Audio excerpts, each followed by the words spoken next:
was us. We moved up here in 2003, so it was probably 2004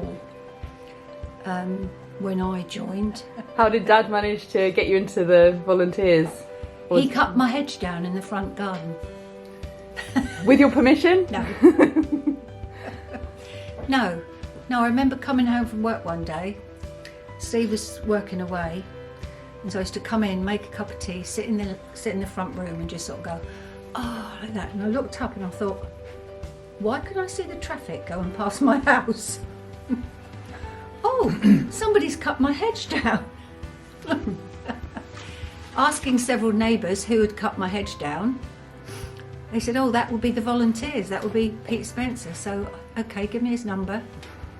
And then I got his number or spoke to him, and then the next minute I knew I was a volunteer.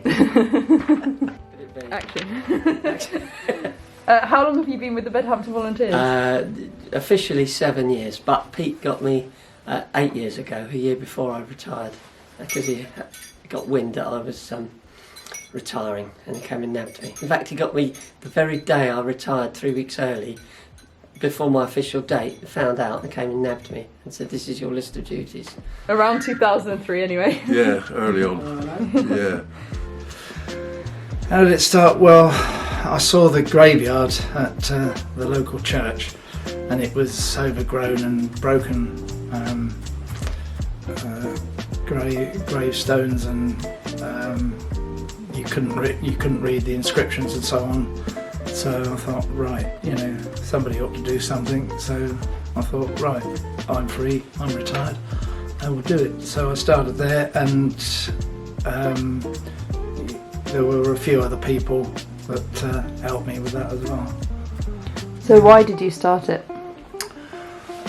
Why? I suppose it was a natural progression. Oh, well, I've done that. So there's lots of other areas in the village that are waste areas, brambles and ivy, collecting rubbish. This is 5 gardens really, because first of all we did this bit,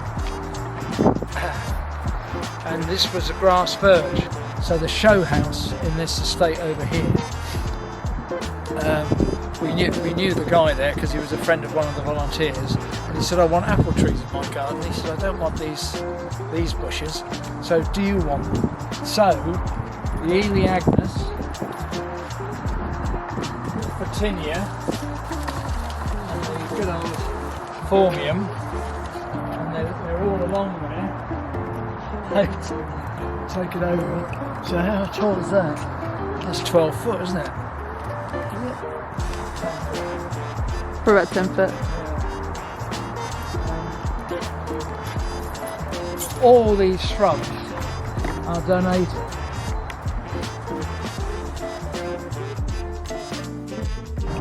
So Jean Stockman, one of our volunteers, she brought these in. Look at it. The bird table over there. There's a lady in her 80s. She comes along and puts bread on that bird table. The elephant's ears, they're always good ground cover, because I don't think weeds like them, so you never get weeds coming up in amongst them. And the beauty about getting a load of variety up is that there's always something in flower. But now isn't such a good time because February is not a good time. Flowering stuff. So how long has this garden been here? 2010, when we started down there, I leafleted Hillmead Gardens and said, right, we're going to develop this here, just that entrance bit virtually. Would you like to come and help? So Ron, who lives spoke to me about 18 months, 2 years ago, and said it was 10 years ago when we came and did this, he said, because I remember it very well, because I was 80 then, so he was 90 then.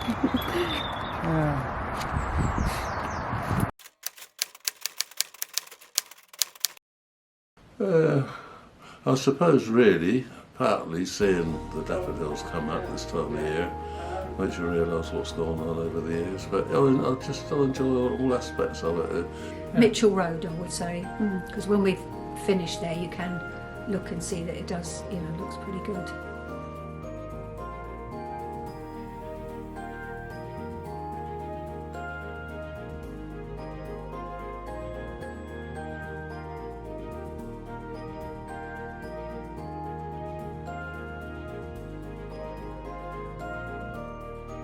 I lived opposite that border, and it was going to rack and ruin.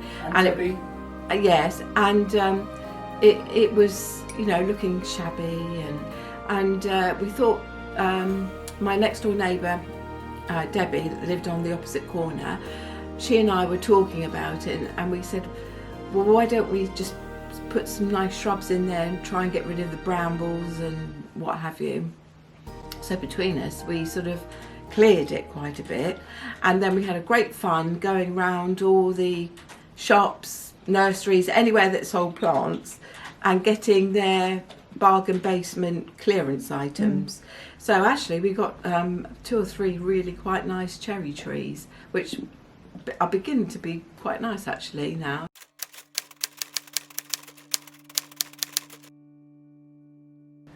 We seem to have gathered a happy bunch, haven't we? And they are. They're all good. They're all,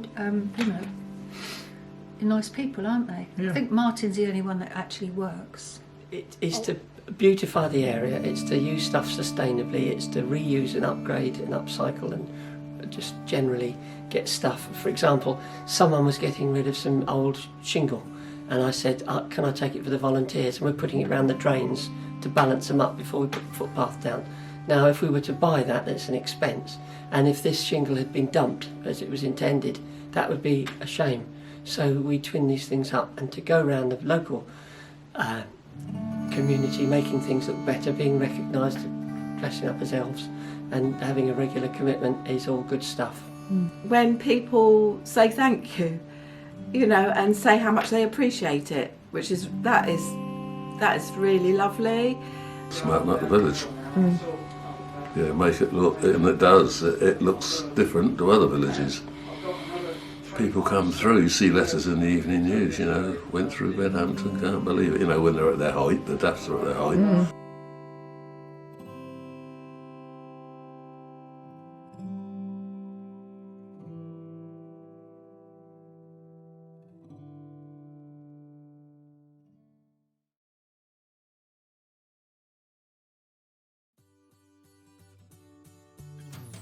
When we buried your father with a fake foot and got Chris Miller to come over, I was puzzled looking down saying, I think I found something horrible, and he then jumped out of the leaves and grabbed her by the leg without her seeing who it was. That goes down as quite amusing, I think. What was her reaction? I don't think it's printable really. I don't think it's something we could say on camera. Okay. I think all the time you're able to stand up and hold a pair of shears. That's it, isn't it? You're there. Don't get your finger in the way. No, no. When do you intend to retire or step back from the volunteers? Next week. Can't give it that long. What do you really think about the rule of not being able to retire until 89? This is Dad's question. I could have thought better than I'll never retire. Yeah. All the time. I'm able to do what I do now, what's to it. Literally been hundreds of people that collected the money, that done the physical work, in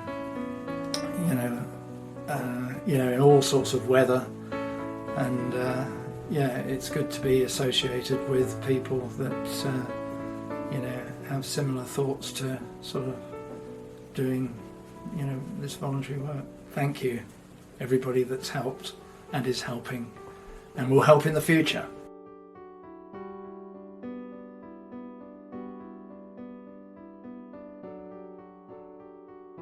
Are you filming? Yeah. Oh, right. This is Martin Bream auditioning for Austin Powers.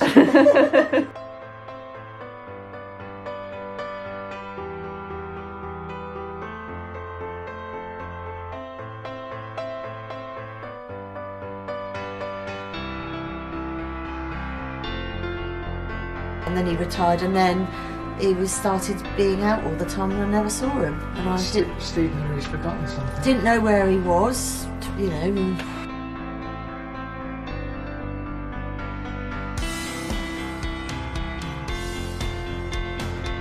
You get an instant reward if you've gone to an area, weeded it, and then it looks better than it did before. And physically, boom, it's there. And you know, this world of ours, we're doing the right thing for it. That's really, in an eggshell? No, in a nutshell? Is it in a nutshell? And I never found it all so scintillatingly interesting.